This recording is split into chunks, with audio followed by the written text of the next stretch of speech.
In this video, we'll take a deep dive into cryptocurrency exchanges, and I'm going to explain you the advantages and disadvantages and the differences between using a centralized exchange and using a decentralized exchange. Guys, let's start with security. Number one, what is the biggest difference between a centralized exchange and a decentralized exchange?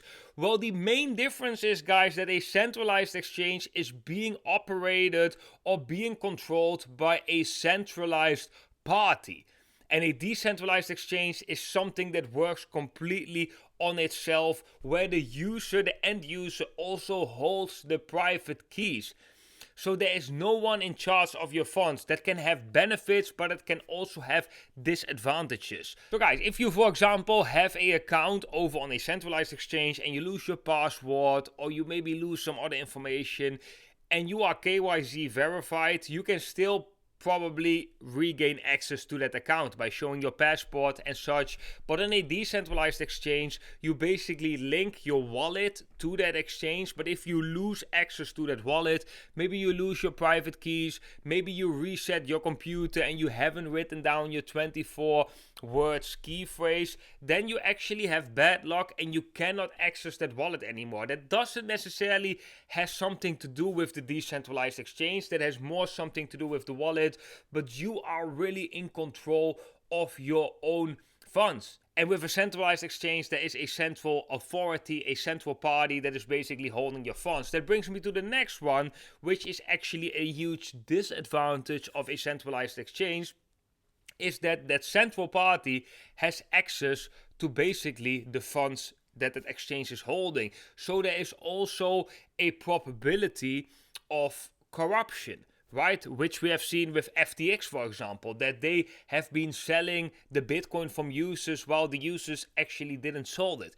They were not even holding Bitcoin. So you really have to put a lot of trust in that central party if you are using a centralized exchange. While if you use a decentralized exchange, your funds basically never leave your wallet. The authority or the ownership of the funds never leave your side. So that there is no central authority that can control your funds. No. But then comes the most important question. Which one is safer? And it's very difficult, guys, to give a clear answer on that, because the risk with a centralized exchange is, for example, that the central party is misusing the funds. You have to trust another party, right, that your funds are being used and saved in a correct way. That they maybe also do cold storage and so on. But with a decentralized exchange, you got to be very careful when you are surfing on the internet and when you are clicking, for example, wrong links. Because if you click on a wrong link and you connect your MetaMask something to another application, that application might gain access to that MetaMask account. Again, it has nothing directly to do with a decentralized exchange. It has more to do with your browser wallet, with your basically self-custody wallet like MetaMask or Trust Wallet. But nevertheless, when you use a decentralized exchange, you need these external wallets to connect with that exchange. And these wallets, they do carry a form of risk, right? I wouldn't have my whole hodl position on a MetaMask wallet. I would not have that. That is better to have a cold storage, but I would also not have my whole hodl position on a centralized exchange, because that's, again, you put all your trust in one single entity, and that's exactly where the danger lies. Because if something goes wrong with one entity or with one wallet, then you basically have a life-changing situation. While if you diversify your risk, and this is where I'm going to go to, you are actually minimizing the chances of a life-changing situation. So if you have a decentralized wallet, a self-custody wallet, you have maybe a couple of centralized exchanges where you spread your funds on.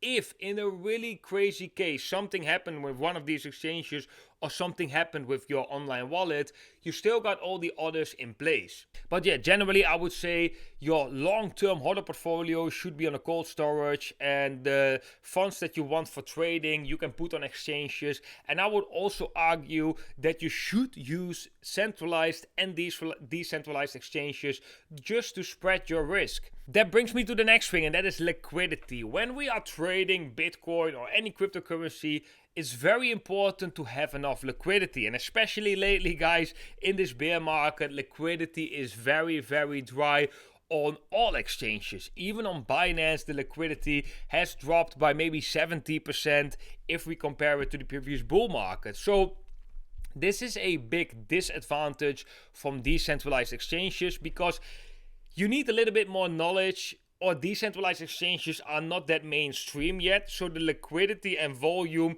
is still lower on decentralized exchanges than on centralized exchanges. So in terms of liquidity, it is better to use a centralized exchange. However, if you, for example, trade Bitcoin and Ethereum and you're not trading with millions and millions of dollars, it also doesn't really matter that much because probably the liquidity on the decentralized exchange is sufficient enough to have a smooth trading experience. Then guys, let's have a look at the user experience, and you might be surprised because the decentralized exchanges nowadays, they look very similar as to centralized exchanges, and they work kind of similar with the interface, buy, open orders, close orders, and so on. The only difference where it comes down is that with a decentralized exchange, you basically log in with your MetaMask wallet, and on a centralized exchange, you log in with a user account, so with your email and password, which most likely is KYC verified.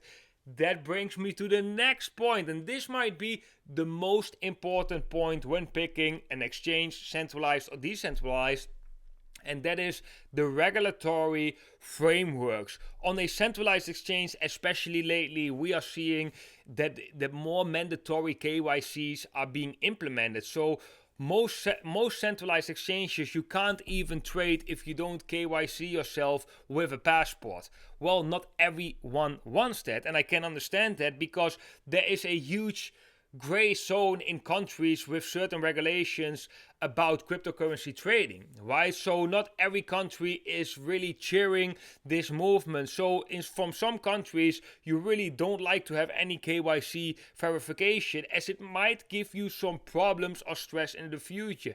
In that case, you can go to a decentralized exchange, because on a decentralized exchange, everything is self-custody. There is no KYC. You just create a wallet, deposit funds, connect that wallet to the decentralized exchange, and you can trade without any KYC. And guys, I would argue that that's the most important thing with a decentralized exchange. That is that you can trade freely without being linked to your personal identification. So a lot of countries, USA, United Kingdom, they had some problems with derivative trading.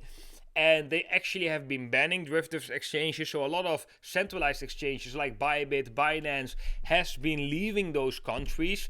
And it's very difficult for the basically inhabitants of those countries to trade Bitcoin with leverage. So for them, it is a possibility to use a decentralized exchange because it is not KYC linked to your account, and maybe you can even use a VPN when you are logging into these exchanges. So in that way, you basically have an alternative because you can't, or really, there's no option to use a centralized exchange. Guys, in short, I think it's important to have the best of both worlds.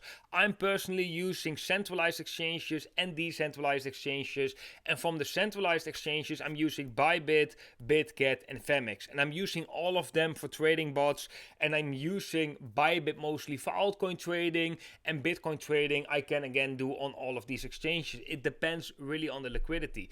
But I also make use of a decentralized exchange, and I think it is very important for every single one to at least know how this works, at least have tried the decentralized exchange, because decentralized exchanges are definitely something for the future. And I think this bull market, guys, the popularity of decentralized exchanges will significantly increase, as it makes so much things more easy, because you don't have this regulatory issues which you have with centralized exchanges, which are just coming more and more. Regulations are being introduced and are just being increasing over the past months, even over the past years. But on decentralized exchanges, we don't have that yet. So it's just easy, create an account, create a wallet and start trading.